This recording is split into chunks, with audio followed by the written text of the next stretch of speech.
I've always believed that life has a way of surprising you when you least expect it. My story began in the bustling city of Seattle, where the constant rain seemed to mirror the monotony of my daily routine. I'm Michael Anderson, though most people just call me Mike. At 35, I thought I had it all figured out: a steady job in sales, a beautiful wife named Sarah, and a comfortable home in one of Seattle's upscale suburbs. But life had other plans. Looking back, I should have seen the signs earlier. The way Sarah's smile never quite reached her eyes anymore. The increasing silence during our dinners. The growing distance between us, both emotional and physical. We'd been married for 5 years, and somewhere along the way, we'd become more like roommates than spouses. I remember the day everything changed. It was a typical Seattle morning, gray skies and a light drizzle. I was sipping my coffee on our front porch when a moving truck pulled up next door. That's when I first saw Emma Parker and her 2 kids. She was struggling with a large box while trying to keep an eye on her children: Lily, a quiet girl with intelligent eyes, and Lucas, who was already exploring every corner of their new front yard. Without thinking, I walked over to help. "Need a hand?" I offered, reaching for the box. "Oh, thank God," she laughed, her green eyes crinkling at the corners. I was about to drop this on my foot. That's how I met the Parkers. Emma was 32, recently separated, and trying to start fresh with her kids. Her soon-to-be ex-husband, Jim, was a luxury car salesman who, according to neighborhood gossip, had a reputation for being more interested in his commission checks than his family. Over the next few weeks, our families fell into an easy friendship. Sarah, surprisingly, kept her distance, claiming she was too busy with her work at the medical lab. I didn't think much of it at the time. I was too preoccupied with my own career worries. The tech company I worked for was showing signs of trouble. Rumors of layoffs were circulating, and the atmosphere at work grew more tense each day.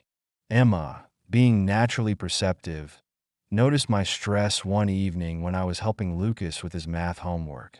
"You seem distracted," she said after the kids had gone to bed. We were sitting on her back porch, sharing a bottle of wine, something that had become a weekly tradition. "Just work stuff," I sighed. "The company's not doing well." "What would you do if you could do anything?" she asked, swirling her wine thoughtfully. I laughed.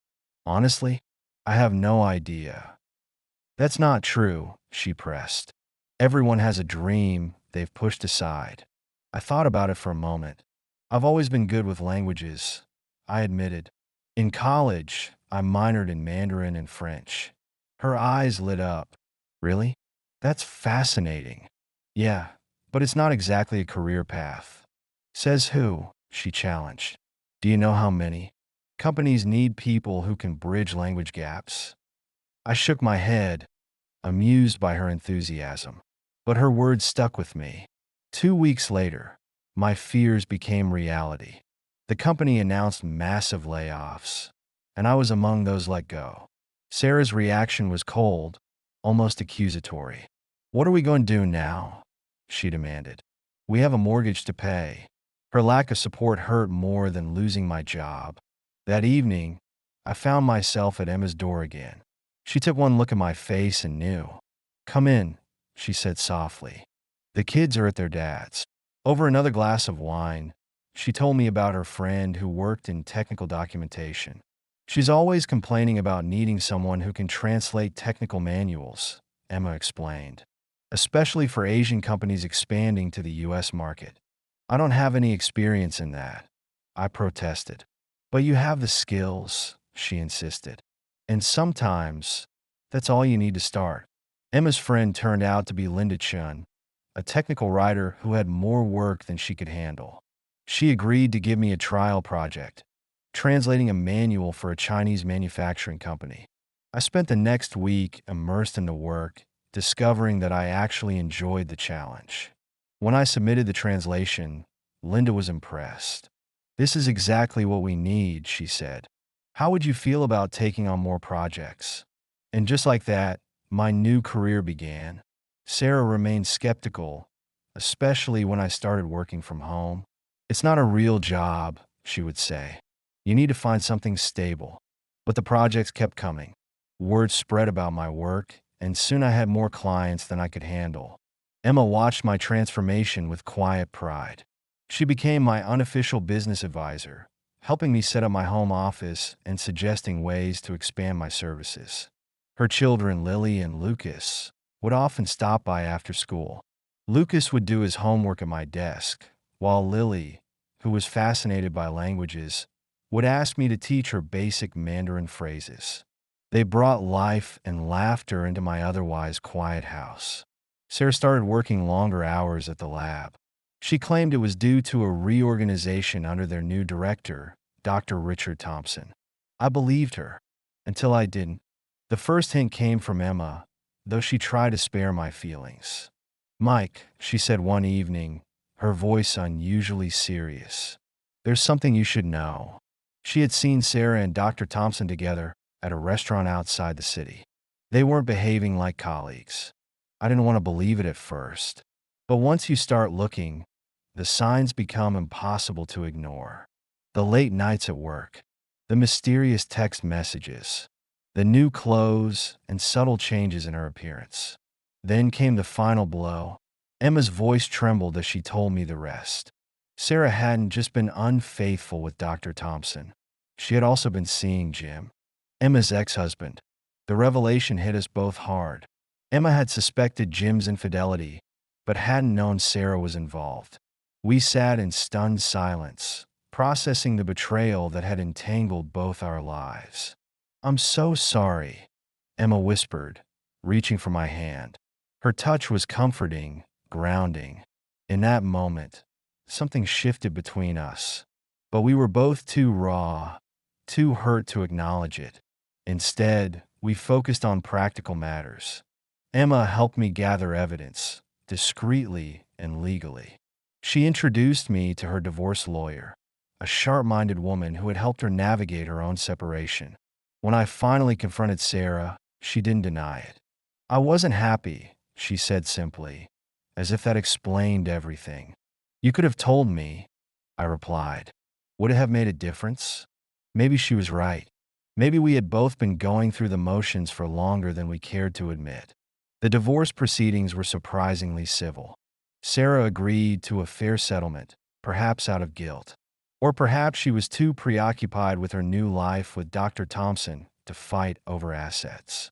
Throughout it all, Emma was my anchor. She understood what I was going through in a way no one else could.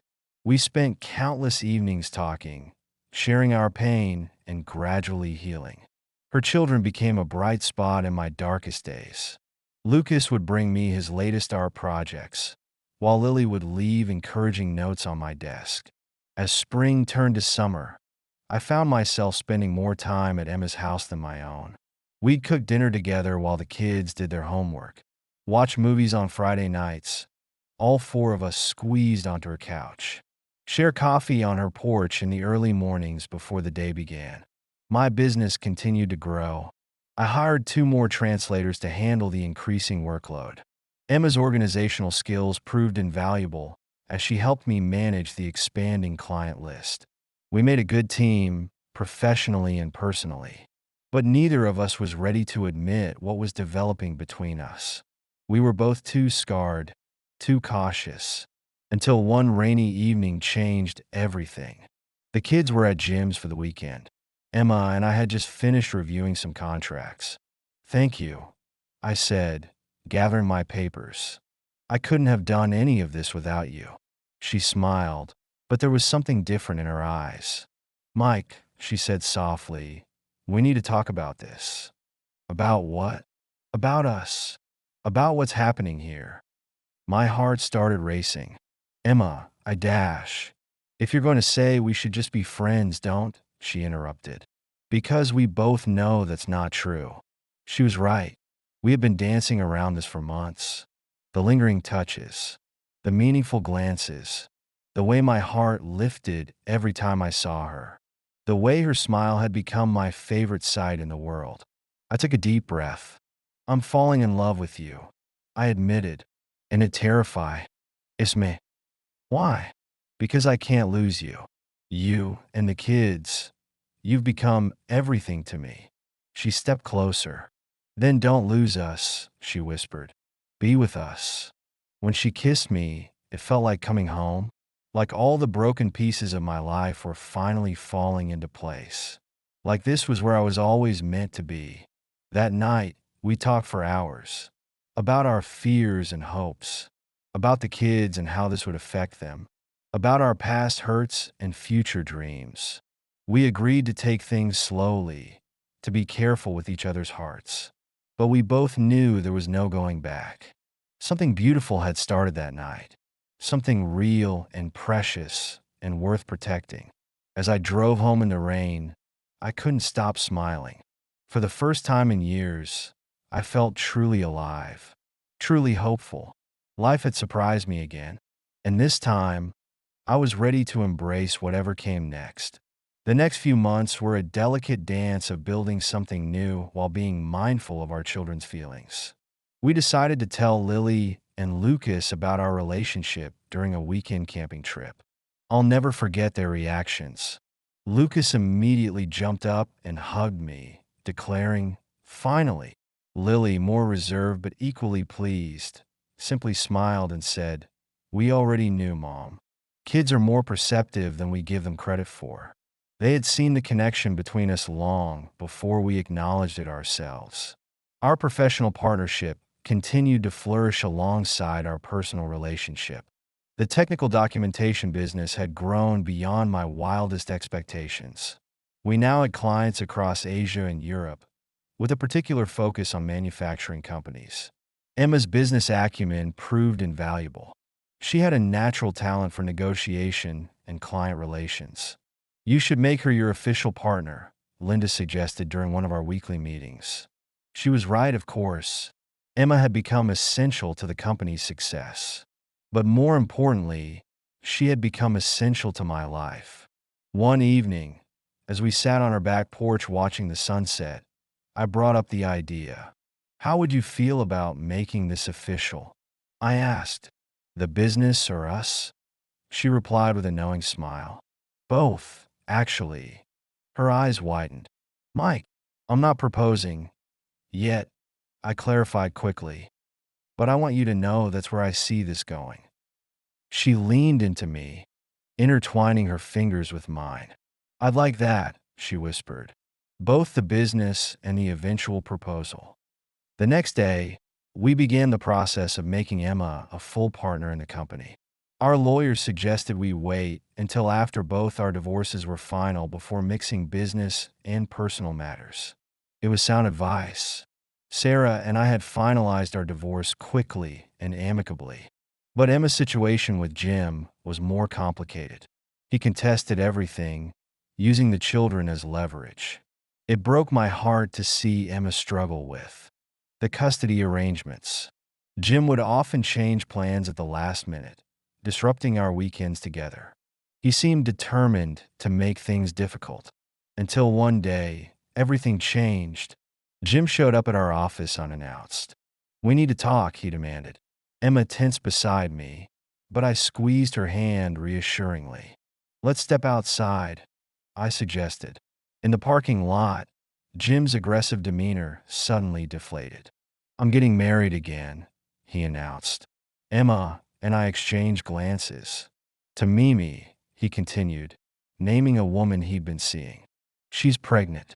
The news hit Emma like a physical blow, but she maintained her composure. What do you want, Jim? I want to settle this divorce quickly, he said, and I think the kids should stay with you full time. It wasn't entirely altruistic. His new fiancée lived in Portland, and he wanted to relocate, but it was still a victory. Within weeks, the divorce was finalized. Emma got primary custody, with Jim having visitation during school breaks. The kids took the news of their father's impending remarriage better than expected. Does this mean we get to stay with you and Mike all the time? Lucas asked. Emma looked at me, her eyes shining with tears. Yes, buddy, I answered for her. If that's what you want. Good, Lily declared, because we like it better here anyway. That evening, after the kids were asleep, Emma broke down. I feel like I should be more upset, she confessed. About Jim? She nodded. But all I feel is relief and happiness. Is that terrible? I pulled her close. It means you've moved on, I said.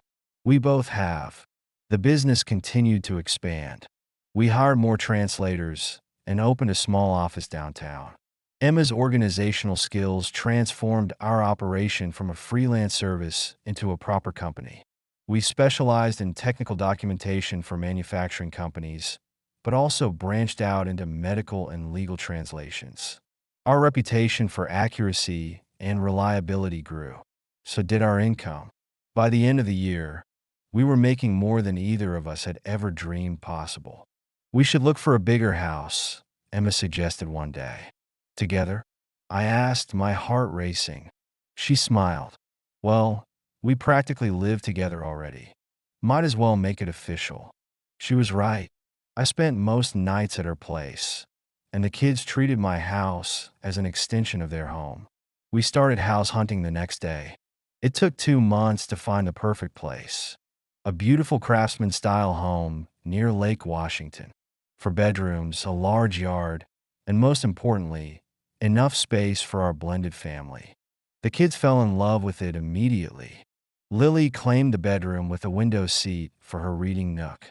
Lucas was thrilled about the basement recreation room. Emma and I could already envision our life there. The day we moved in was chaos. Boxes everywhere, kids running around, pizza for din, and because we couldn't find the kitchen supplies. But that night, as we sat on our new back deck watching the sunset over the lake, everything felt right. I love you, I said, not for the first time, but perhaps with more certainty than ever before. Emma turned to me, her eyes reflecting the golden light. I love you too, she replied. All of this. It's more than I ever thought I'd have again.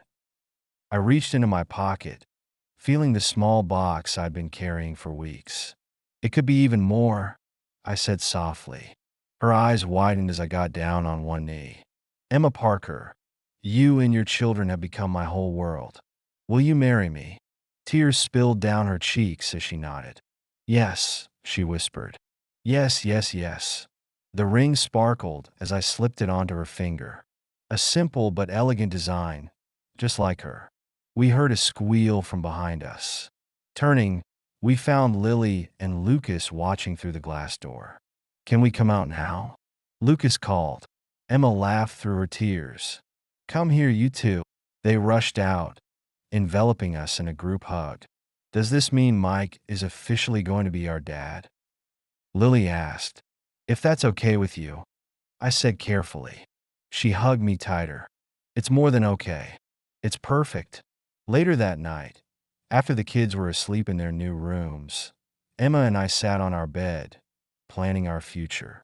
I was thinking about Hawaii for the wedding, she said. Something small, just family and close friends. Whatever you want, I replied. As long as I get to marry you. She curled into my side.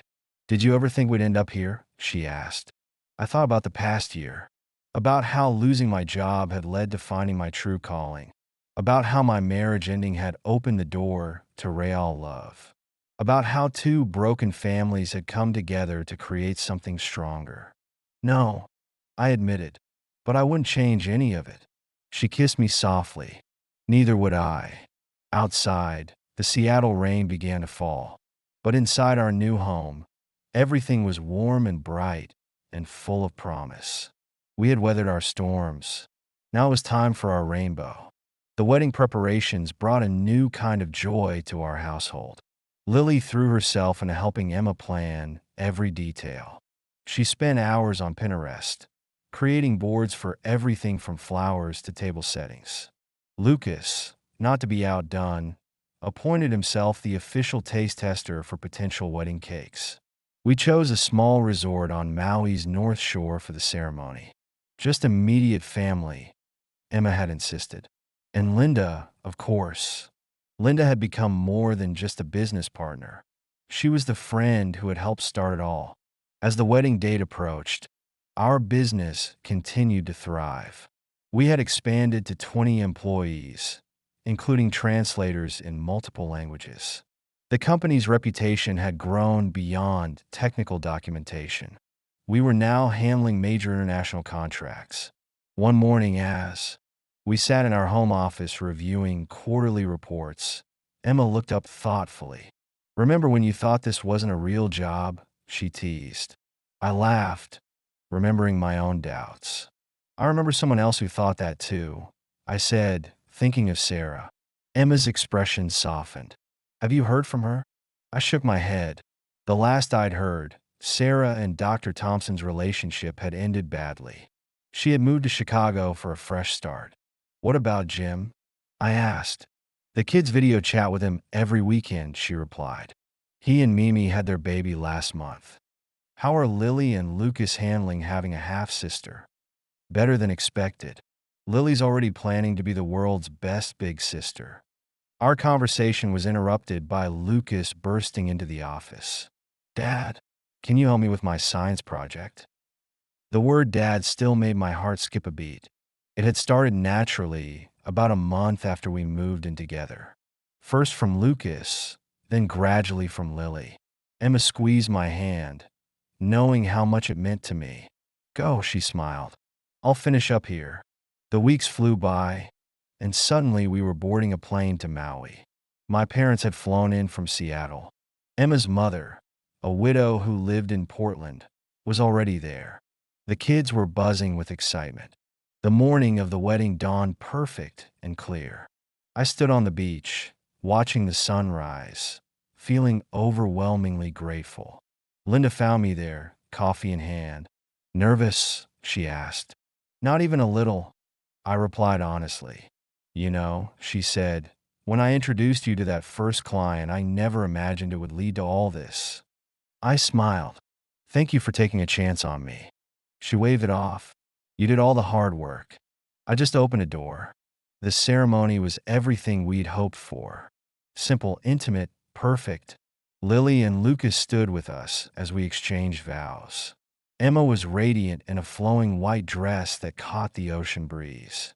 When the minister pronounced us husband and wife, Lucas cheered so loudly he startled a flock of nearby birds. Everyone laughed, and it felt right. This was us, not perfect, but perfectly matched.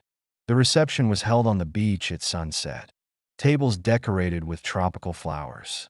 Tiki torches casting a warm glow. Lucas insisted on giving a speech.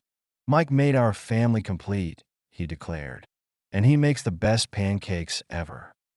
There wasn't a dry eye at the table. Later, as we danced under the stars, Emma rested her head on my shoulder. "Happy?" I asked. "More than I ever thought possible," she whispered. We extended our stay in Hawaii for a proper honeymoon after the families left.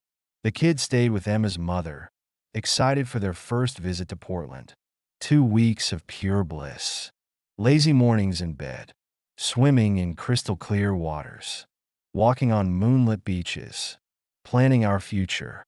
When we returned home, life settled into a new rhythm. Mornings were organized chaos, getting kids ready for school, reviewing business emails over coffee. Days were filled with work we both loved, building our company together. Evenings were family time, homework, dinner, board games, movie nights. We watched Lily excel in her school's language program, inspired by our work. Lucas discovered a talent for computer programming, creating simple games in his spare time. Our family grew stronger each day. The past hurts faded like old photographs.